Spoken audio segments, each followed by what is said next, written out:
வணக்கம் அன்பு நண்பர்களே, அவசிய செய்திகளின் இன்றைய செய்தி தொகுப்பை உங்களுக்கு வழங்குவது உங்கள் அன்பிற்குரிய தொகுப்பாளினி நான் ஜனனி கணேசன். இன்றைய முக்கிய செய்திகளின் தொகுப்பை பார்க்கலாம். 2026 தேர்தலில் விஜயின் தாவேகா வெற்றி பெறாது என ப. சிதம்பரம் திட்டவட்டமாக தெரிவித்துள்ளார். காங்கிரஸ் கட்சி திமுக கூட்டணியிலேயே தொடரும் எனவும் இண்டி கூட்டணி நிச்சயம் ஆட்சியை பிடிக்கும் என்றும் அவர் நம்பிக்கை தெரிவித்துள்ளார். திருச்சியில் மதிமுக பொதுச் செயலாளர் வைகோவின் சமத்துவ நடைபயணம் தொடக்க விழாவில் போதையின் பாதையில் இருந்து இளைஞர்களை மீட்க வேண்டும் என முதலமைச்சர் ஸ்டாலின் பேசினார். போதை ஒழிப்புங்கிறது சமூகத்தோட கூட்டு பொறுப்பா இருக்கணும். முக்கியமா கலைத்துறை சார்ந்தவங்க பொறுப்புணர்ச்சியோடு தங்களுடைய படைப்புகளை உருவாக்கணும். போதையின் தீமைகளை சொல்றது தப்பில்லை, அதை குளோரிஃபை பண்றது ஒரு தலைமுறையே சீரழிச்சிரும். அதே போல பெற்றோர்கள் தங்கள் குழந்தைகள் பாசனத்தை காமிக்கணும் தான், அதை மறுக்க முடியாது. அதுக்காக பாதை மாறி போகும்போது வேடிக்கை பார்த்து கொண்டிருக்க கூடாது. யூடியூப், இன்ஸ்டா ரீல்ஸ் மூலமா வரக்கூடிய ஈஸி மணி பசங்களை தவறான பாதையில கொண்டு போறதுக்கான சான்ஸ் தான் அதிகம். எனவே குழந்தைகளை பொறுப்போடு வளர்க்கணும் பெற்றோர்களை நான் கேட்டுக்கொள்கிறேன்.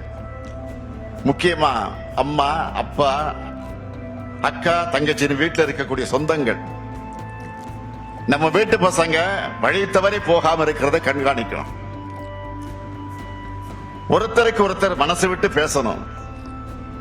மன விட்டு பேசினாலே பாதி பாரம் குறைஞ்சிரும். தவறான பாதைக்கு போகக்கூடிய தேவை நிச்சயமாக இருக்காது.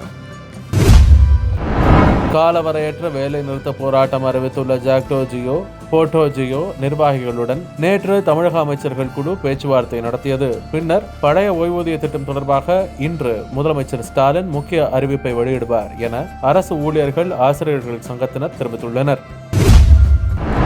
ரயில் பயணத்தின் போது கத்தியை வைத்து ஒருவரை தாக்குவது போன்ற வீடியோக்களை பரப்புவது இளைய தலைமுறையினரை வன்முறையில் ஈடுபட வழிவகுக்கும். குற்றங்கள் நிகழாமல் தடுக்க அதுபோன்ற இணையதள முகவரிகளை முடக்க வேண்டும் என எக்ஸ் தள நிறுவனத்திற்கு தமிழக காவல்துறையின் சைபர் குற்றப்பிரிவு தலைமையக டிஜிபி சந்தீப் மிட்டல் கடிதம் எழுதியுள்ளார். பொங்கல் பரிசு தொகுப்பில் ரொக்க பணமும் வழங்க வேண்டும் என தமிழக பாஜக தலைவர் நயினார் நாகேந்திரன் வேண்டுகோள் விடுத்துள்ளார். நாட்டின் வருங்கால தலைமுறையை செதுக்கும் சிற்பிகளான ஆசிரியர்களை வாட்டி வதைக்காமல் கோரிக்கையை உடனடியாக நிறைவேற்ற வேண்டும் என நாம் தமிழர் கட்சியின் ஒருங்கிணைப்பாளர் சீமான் தெரிவித்துள்ளார். தமிழக காங்கிரஸ் கட்சியில் நடைபெறும் விஷயங்கள் மிகுந்த கவலை அளிப்பதாக உள்ளது எனவும் ஒரு சிலரின் சுயநலத்திற்காக தமிழக காங்கிரஸ் கொஞ்சம் கொஞ்சமாக அழிவின் பாதையில் சென்று கொண்டிருக்கிறது என்றும் கரூர் தொகுதி எம்பி ஜோதிமணி தெரிவித்துள்ளார். திமுக அரசு வாங்கிய கடனில் 2.2 லட்சம் கோடி ரூபாயை வீணாக செலவிட்டுள்ளதாக பாமக தலைவர் அன்புமணி குற்றம் சாட்டியுள்ளார். ஒவ்வொரு முறையும் ஏழை மக்கள் இறக்கும் போது பிரதமர் மோடி மௌனமாக இருக்கிறார் என காங்கிரஸ் எம்பி ராகுல் குற்றம் சாட்டியுள்ளார்.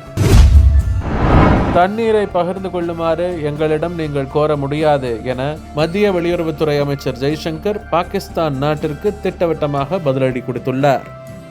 இத்துடன் இன்றைய முக்கிய செய்திகள் நிறைவடைந்தன. மேலும் பல முக்கிய செய்திகளுடன் நாளை காலை 8 மணிக்கு உங்களை சந்திக்கிறேன்.